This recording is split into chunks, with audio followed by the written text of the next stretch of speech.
Comienza esta edición de Voces del Poder en día viernes. A pesar de la lluvia, de la inclemencia del tiempo, aquí están nuestros panelistas invitados. Están con nosotros Nicole Cardoch, ex subsecretaria general de Gobierno. ¿Cómo está, Nicole? Muy bien, bienvenida. muy bien. Está lloviendo fuerte. Está lloviendo, ¿no? Llegamos remando. Julio Isamito, ustedes lo escuchan, ex ministro de Bienes Nacionales, director ejecutivo de Res Pública, académico de Derecho en la Universidad San Sebastián. ¿Cómo está, Julio? Muy bien, muchas gracias. Gracias a los dos por estar acá. Qué bueno que estén aquí con nosotros este viernes. Oye, partamos con uno de los temas que mencionábamos en el resumen. Fue una sorpresa la reanudación de vínculos diplomáticos y este esfuerzo por restablecer relaciones entre Chile y Venezuela. Y les propongo que partamos por esto, porque ha generado harta noticia y algo de sorpresa. No sé si ustedes la comparten en realidad también, que se estén generando estos esfuerzos. Nicole, ¿cómo ves tú esto? Sí, yo creo que fue sorpresa, al menos creo que el trabajo ahí de la Cancillería, del gobierno en particular, del presidente José Antonio Kast, para retomar las relaciones, en este caso diplomáticas, ojalá consulares, con el país vecino. Creo que es una señal positiva. Recordemos que son 25.000 chilenos y chilenas que residen en Venezuela y más de 600.000 venezolanos los que están en nuestro país. Entonces, cuando se generan estos anuncios, estos acuerdos diplomáticos, solo es positivo para que las personas accedan a distintos tipos de servicios del Estado, en un sentido que, sobre todo para el pueblo venezolano que está residiendo en nuestro país, es más que necesario. Así que yo creo que es algo positivo, es una señal que también nos deja para ver en el futuro cómo va a ser el restablecimiento de las relaciones diplomáticas, en particular de este gobierno con el gobierno que está presidiendo Delcy Rodríguez, pero creo que es una señal positiva. Ajá. Julio. Sí, no, yo efectivamente, tú lo dijiste bien, fue un poco sorpresivo, pero ciertamente muy bien recibido. O sea, la verdad es que es una noticia de la que todos podemos alegrarnos por diversas razones. Nicole lo dijo, hay 25.000 chilenos que viven en Venezuela, los venezolanos aquí ya van en el orden de los 700.000. O sea, la verdad es que eran personas que no tenían, cuando uno es extranjero, cuando es en otro país, bueno, hay momentos de vulnerabilidad y un momento de vulnerabilidad es cuando, por ejemplo, se te pierde tu carnet de identidad, se te pierde tu pasaporte. Bueno, aquí tú tienes personas, venezolanos, que pueden haber entrado regular o irregularmente, pero que no tenían pasaporte. Incluso alguien que hubiese querido regularizar su situación no podía hacerlo porque no había pasaporte. Y si quería volver a Venezuela voluntariamente... Tampoco podía hacerlo. No podía hacerlo. Y que además, yo por eso lo valoro tanto, porque esto permite, para que la gente que lo está escuchando, tendiente a la relación diplomática, un gran primer paso que es la relación consular y que permite ordenar y regularizar esta situación. ¿Y qué consecuencias tiene en la vida de las personas? Bueno, por un lado, algunos se van a poder regularizar, otros que quieren volver, van a poder volver porque van a poder salir con el pasaporte, etcétera. Van a poder también, incluso aquellos que cometen delitos, volver al proceso de deportaciones que requiere una colaboración del país que los va a recibir. Y por qué no decirlo, Sebastián, también lucha contra el crimen organizado, porque no podemos hacernos los tontos que aquí hay bandas que le cobran a personas venezolanas por salir ilegalmente de Chile, tramitar sus pasaportes en los países vecinos y que después vuelvan a entrar ilegalmente a Chile. Entonces, naturalmente, yo creo que esto es una buena noticia que esperamos tenga muchas consecuencias positivas. Y Julio, y desde la perspectiva política, ¿cómo interpretas tú que el gobierno chileno y el gobierno del presidente Kast en particular, sector que ha sido súper crítico de Venezuela y de la forma en la que se llevaron las relaciones, de este paso también? O sea, está restableciendo relaciones con un gobierno con el que no comulga en casi nada, digamos, políticamente hablando, el de Delcy Rodríguez. Sí. Bueno, uno muchas veces tiene relaciones diplomáticas con países con los que no comulgan ideas, pero lo que no era tolerable era ser cómplice de una dictadura, una narcodictadura como la que tenía Nicolás Maduro. Yo creo que aquí hay un cambio radical de circunstancias que es la salida de Nicolás Maduro del poder. Piensa tú que el presidente Piñera ya tuvo un round diplomático con la dictadura venezolana cuando desconoció el triunfo, uno de los tantos autotriunfos o autoproclamado triunfo de Maduro, y proclamó a Juan Guaidó o reconoció a Juan Guaidó como presidente de la nación venezolana. El presidente Boric también tuvo varios problemas. Recuerda tú que el término de relaciones diplomáticas con Venezuela se dio en el gobierno del presidente Boric cuando se expulsó al embajador Gasmuri. Y en el caso del presidente Kast hay un cambio radical de circunstancias, que es que Nicolás Maduro ya no está en el poder y está a puertas de un juicio por diversos delitos en la ciudad de Nueva York. Eso es lo sustantivo en el escenario de... Yo creo que es un cambio radical, porque tú tenías una dictadura que estaba interviniendo en Chile. O sea, yo entiendo perfecto porque el presidente Boric terminó las relaciones diplomáticas. Aquí tú tienes un caso de intervención de la inteligencia venezolana, en el caso de Ronald Ojeda, por ejemplo, dentro de tu frontera. Eso es intolerable de cualquier Estado que se precie de tal. Y por tanto, para que veas tú que las relaciones diplomáticas se dieron tensas tanto con gobiernos de derecha como con gobiernos de izquierda. Lo que pasa es que aquí hay un cambio radical, ya no está Maduro. Es verdad que la presidenta en ejercicio y su vicepresidente no son de los trigos más limpios, pero ciertamente con una actitud radicalmente distinta a la que tenía Nicolás Maduro. Ajá. Nicole, ¿cómo ves ese punto en particular? Sí, yo creo que efectivamente hay un cambio del escenario importante a propósito de lo que decía Julio, el que no esté Nicolás Maduro. De todas formas, hay que decir, sigue siendo un gobierno y en este caso un régimen chavista. O sea, Delcy Rodríguez es una activista chavista desde hace mucho tiempo. Hay condiciones que yo creo que como la expectación mundial era que cambiaran más rápidamente, no se ha hecho así. Pero más allá de eso, creo que de todas formas es positivo retomar las relaciones diplomáticas, sobre todo para generar acuerdos importantes, más allá de los gobiernos de turno, más allá de las políticas de los gobiernos de turno. Acá hay una relación histórica entre el pueblo chileno y el pueblo venezolano. A propósito, bueno, también Venezuela fue uno de los países, por ejemplo, de la región que más chilenos recibió durante los 17 años de la dictadura militar en Chile. Entonces, yo creo que es positivo. También me alegra que Julio hable, por ejemplo, de regularización, que era una palabra un poco tabú en campaña, pero creo que hay que abordar sobre todo el fenómeno migratorio que ha existido desde Venezuela a distintos países de la región y al mundo entero. Son 8 millones de venezolanos que han salido durante esta diáspora a propósito del régimen de Maduro. Pero a tu juicio, Nicole, ¿hay una visión más pragmática del gobierno del presidente Kast ahora que está en el gobierno, digamos? Siempre es más fácil desde la oposición hacer críticas, pero me parece que hay un punto bien evidente aquí, porque siendo oposición el Partido Republicano fue súper duro, planteaba que era necesario romper relaciones con el gobierno de Venezuela, etcétera. Se discutió mucho ese tema durante Se discutió mucho y sobre todo cuando se hablaba en materia de seguridad. También se criticó mucho los acuerdos que llegó el anterior gobierno a propósito en materia de seguridad con el gobierno venezolano. Yo creo que sí, en este caso en particular creo que hay más pragmatismo de parte del gobierno, pero de todas formas creo que es una señal positiva. Restablecer relaciones consulares evidentemente va a generar más tranquilidad, sobre todo a la población venezolana que vive acá en Chile, pero también a la población chilena que está residiendo en Venezuela. Y Julio, ¿y a tu juicio tú crees que Estados Unidos también está jugando un rol en todo esto, ¿no? Claro, o sea, por eso yo te decía el cambio de circunstancia, porque el régimen venezolano, que insisto, no es nadie hoy día está haciendo una clase mostrando el ejemplo de la democracia venezolana. Todos entendemos que es un régimen totalmente que aún no alcanza el estándar democrático, era una dictadura, una narcodictadura. Hoy día eso se está purificando en cierto modo. A todos nos gustaría que fuera más lento. Yo escuchaba a Nicole y me quedaba reflexionando. Cuando tomaron detenido a Nicolás Maduro, mucha gente decía, estos se van todos, Delcy Rodríguez va a estar detenida, su vicepresidente va a estar detenido, y no pasó eso. Bueno, quizás esto es difícil de explicar y de comprender, pero las buenas transiciones, para que se generen transiciones más pacíficas, requiere ciertas concesiones que son muy dolorosas. Yo te aseguro, tú hablaste de la dictadura militar chilena, yo te aseguro que si hubiese sido por un sector, todo lo otro hubiese estado preso. Si hubiese sido al revés, lo mismo, y al final tú lo que conviviste es con un presidente Elwin en la moneda y un general Pinochet, comandante en jefe del ejército. Si tú no le hubieses dicho al general Pinochet que iba a seguir siendo comandante en jefe del ejército, no hubiese habido transición, ¿cierto? Esto es una discusión para largo. En Venezuela pasa exactamente lo mismo. Si tú hubieses dicho ya, todos ustedes, entréguenme a Maduro y además yo a usted los voy a meter preso, obviamente se hubiesen atrincherado con el poder de la fuerza bolivariana de Fuerza Armada. Tú dices, no está Maduro, pero el chavismo sigue en el poder. El chavismo sigue en el poder. Y esta no es una democracia tampoco. Digamos. No es una democracia sin el poder, pero tienes tú una situación que la tendencia de cómo está el régimen venezolano apunta más hacia la normalización de las relaciones que a un enfrentamiento. Piensa tú que el régimen de Maduro se atrevió a vulnerar nuestras fronteras y que con agentes de inteligencia interviniendo en Chile tomaran detenido a un militar venezolano y lo mataran. O sea, eso es muy impropio, o sea, es muy indigno de un país. No, gravísimo. Es gravísimo, por eso el presidente Boric tomó la decisión que se tomó y el embajador Gamure fue citado a consulta, pero recordemos que el que lo expulsó fue Maduro. Oye, esta semana Cancillería ha estado con harta pega. A propósito de esto... No están las 40 horas en Cancillería no corren. A propósito de esto del restablecimiento de relaciones y también de los aranceles que impuso Estados Unidos la semana pasada que se anunciaron, pero esta semana ha habido hartas reacciones. Y quería que profundizáramos en eso, porque por un lado se restablecen relaciones con Venezuela, buena noticia.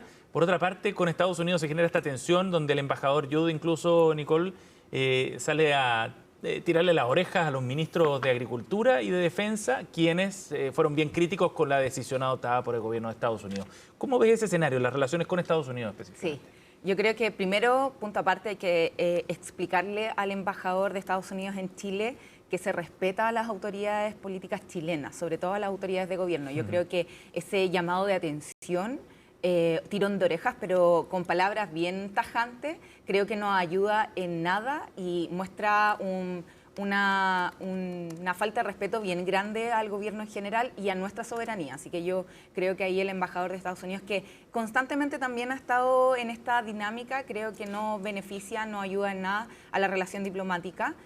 Por otro lado, también la decisión de los aranceles del 12,5 ahora a Chile por parte de Estados Unidos, creo que siguen una lógica que refleja que el gobierno del presidente Trump ha usado los aranceles como una herramienta de matonaje político.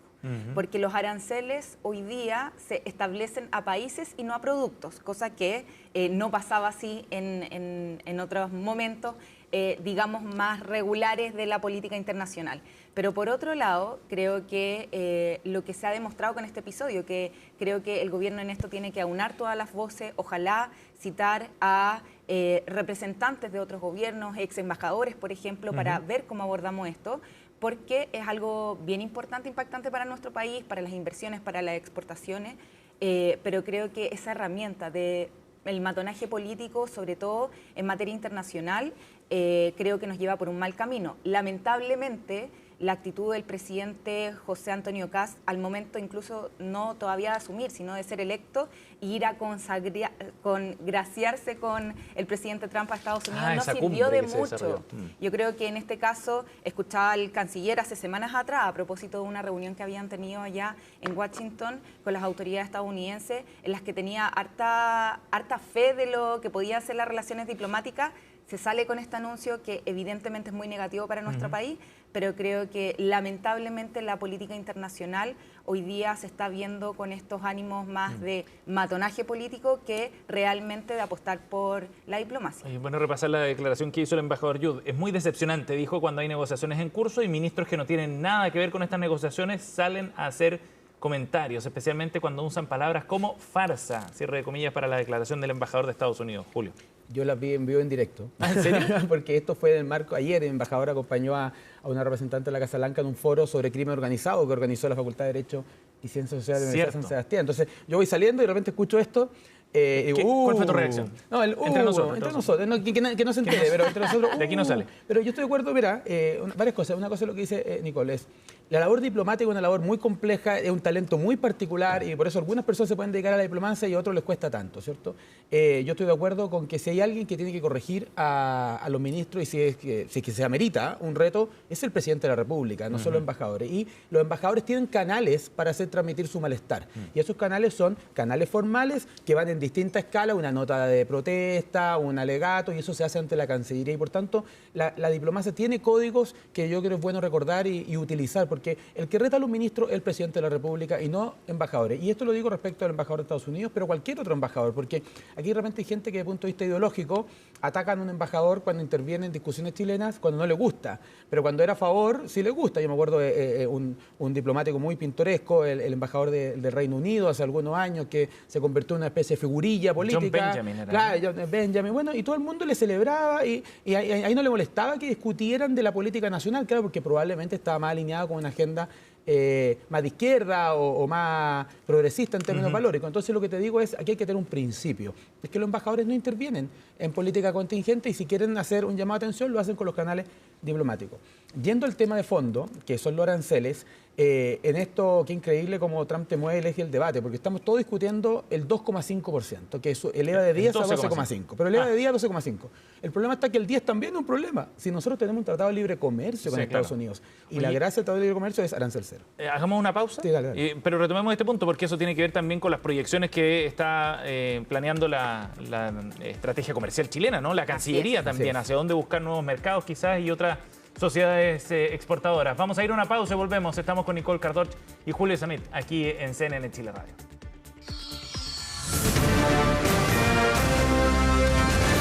Hacemos una pausa y ya regresamos con CNN Chile Radio, AM.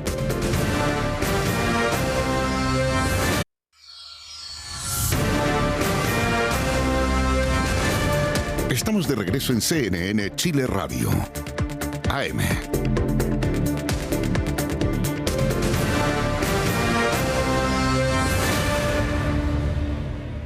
Ya estamos de vuelta, seguimos aquí en CNN Chile Radio. Julio Izammit y Nicole Cardoch están con nosotros esta mañana. Julio, habíamos quedado con este tema planteado respecto a este nuevo escenario también que está abriendo Donald Trump con los aranceles impuestos y la posición en la que queda Chile.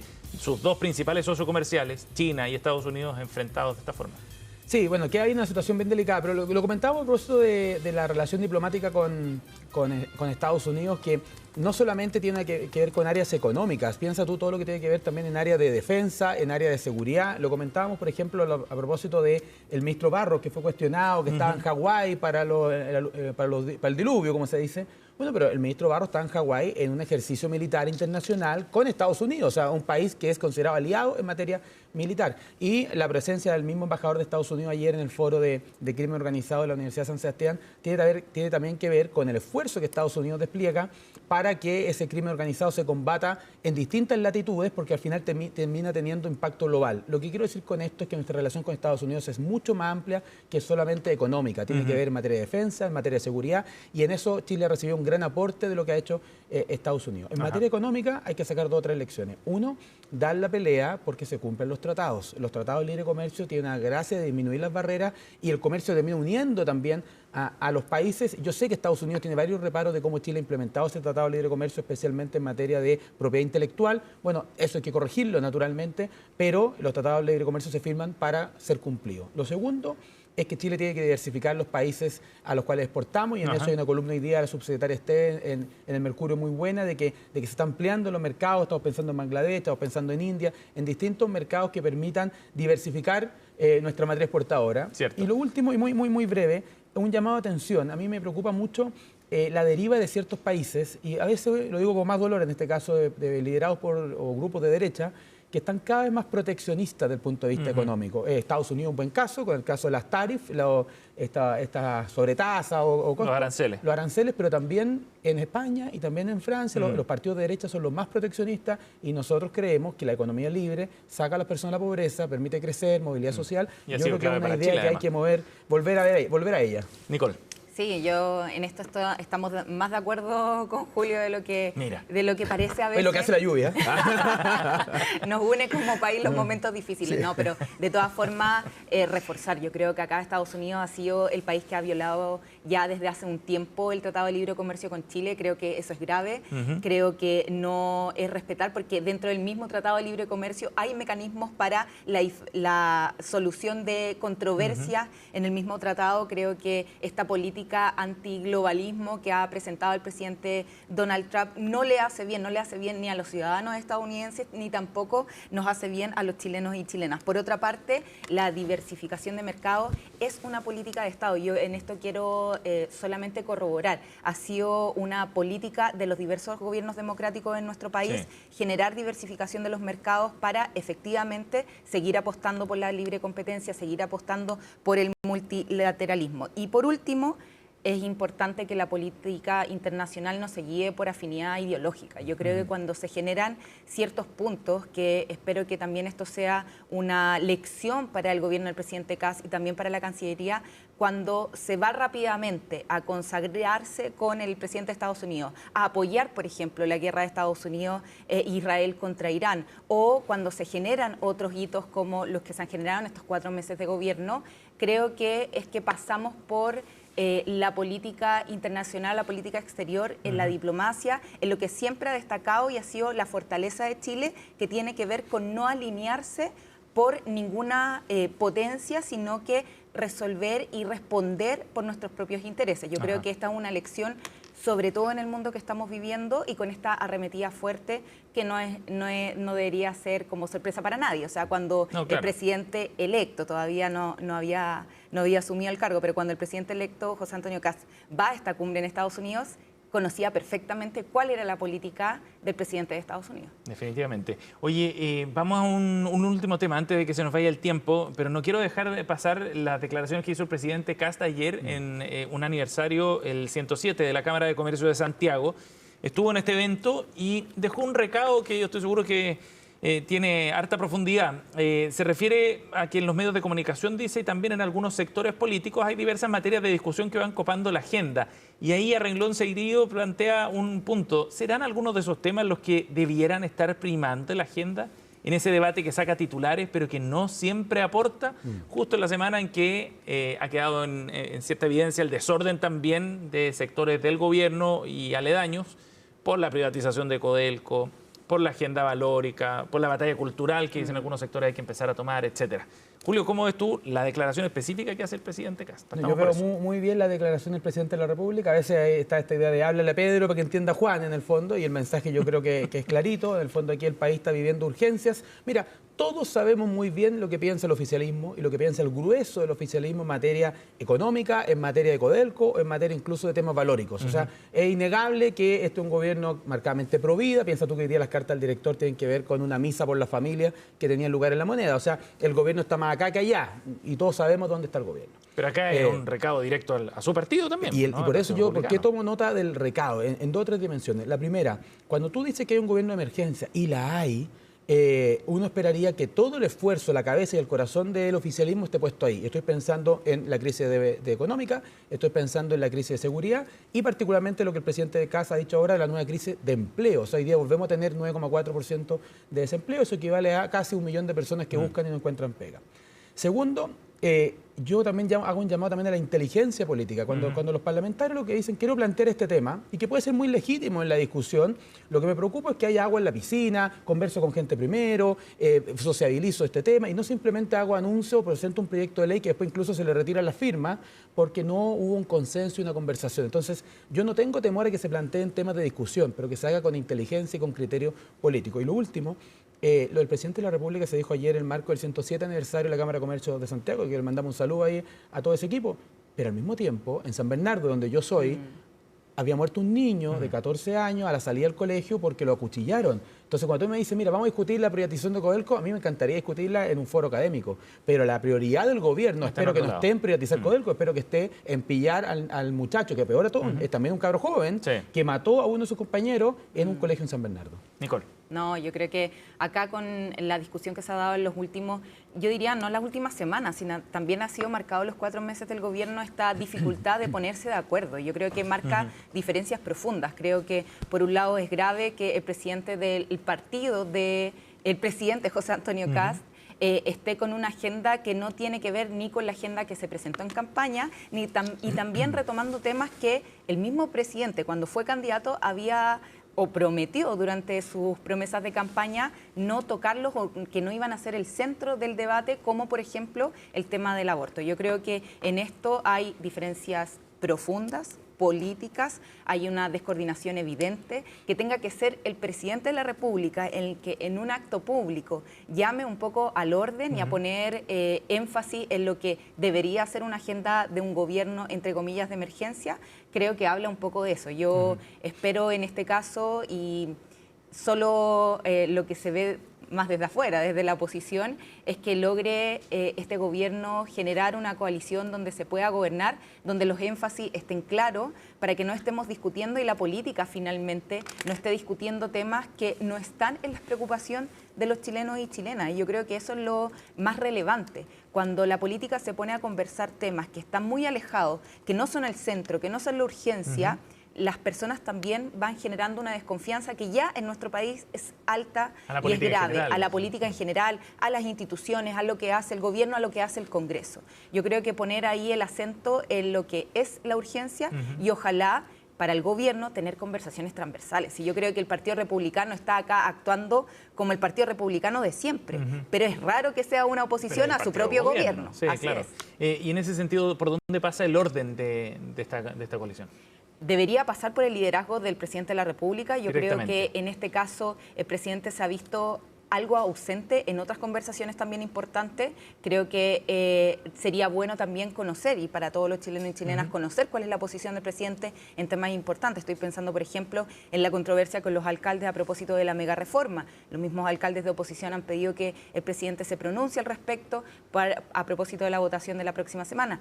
Yo creo que es importante que el Partido Republicano entienda que gobernar y ser oposición es muy distinto. Y estar en esta lógica de la polémica constante, del estar poniendo banderas que hoy día no están transversalmente ni siquiera conversadas con sus propios socios de coalición, que por ejemplo en este caso es Chile Vamos, me parece grave y una descoordinación que solo le hace daño al presidente de la República. ¿Coinciden que el Partido Republicano todavía no ha tomado conciencia de que es partido de gobierno, de que es el líder del gobierno? No, yo creo que ellos son muy conscientes de lo que significa el gobierno. Sin embargo, yo creo que aquí la silla del poder nunca está vacía. Y por tanto, yo tomo lo que dice Nicole, pero lo llevo hacia otro lado. Entonces, ¿dónde tú necesitas naturalmente un gobierno más desplegado? O sea, que el gobierno también plantee más temas, porque en el fondo si tú dejas los espacios se van rellenando. La silla del poder nunca está vacía, alguien lo ocupa y por tanto hay un esfuerzo mayor que uno podría pedirle a las carteras, a los ministros de Estado.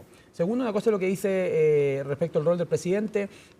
Las coaliciones políticas se han ido debilitando, bien lo sabe el gobierno del presidente Boric, con esta convivencia entre dos coaliciones distintas. El presidente Kast tiene una realidad similar y por tanto los presidentes de la República ya no son solo jefes de Estado, jefes de gobierno, sino que pasan a ser una especie de articuladores de coalición y eso naturalmente los desgasta.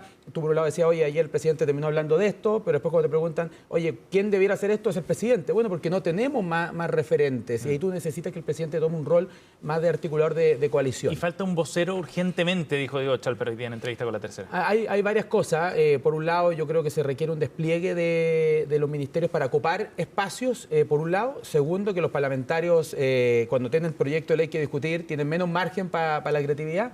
Y la labor de vocero ya lo cumple el ministro Alvarado. Yo creo que el ministro Alvarado tiene un rol de grandes líneas, pero efectivamente en el área chica pueden hacerse algunas mejoras. Pero nadie puede dudar hoy día de la influencia y el peso que tiene un ministro como Claudio Alvarado. ¿Falta un vocero, Nicole? Contigo cerramos. Sí, yo creo que sí. Yo creo que evidentemente esta Sale estrategia, este diseño, sí, es que además quiero mucho al ministerio porque fueron varios años ahí, pero no, evidentemente yo creo que había un diseño, una propuesta que había que ver cómo se generaba, cómo se construía en la práctica de este biministerio, Interior y Vocería de Gobierno, pero creo que ha faltado un despliegue muchísimo más importante de un vocero, más allá, si es solo ministro del Interior o solo vocero, un despliegue importante de quien hoy día debería ser el jefe político del gobierno. Yo creo que hace falta, no solamente para las grandes líneas, para saber todos nosotros cuál es la hoja de ruta de este gobierno, cuáles son los proyectos que se priorizan, cómo se va avanzando, sobre todo en momentos de emergencia climática, por ejemplo, pero también para ordenar a la propia coalición. Y yo creo que eso ha faltado, ha sido una ausencia importante y es algo que finalmente ha generado una transversalidad de opinión. Hay un vocero ausente, lo ha dicho Mara Cedini, también lo dijo Camila Vallejo, así que yo creo que es momento de escuchar eso. Nicole Cardoch con nosotros, Julio Samit, gracias por haber venido a esta mañana a la conversación de CNN Chile. Muchas gracias. Gracias, Julio, gracias, Nicole. Nos vamos a ir a una pausa a esta hora 10 de la mañana con 7 minutos. Imagen desde Santiago en el Parque Metropolitano, 10,4 la temperatura. Las precipitaciones se extenderán durante buena parte del día, dice la Dirección Meteorológica de Chile. Pausa y volvemos con más.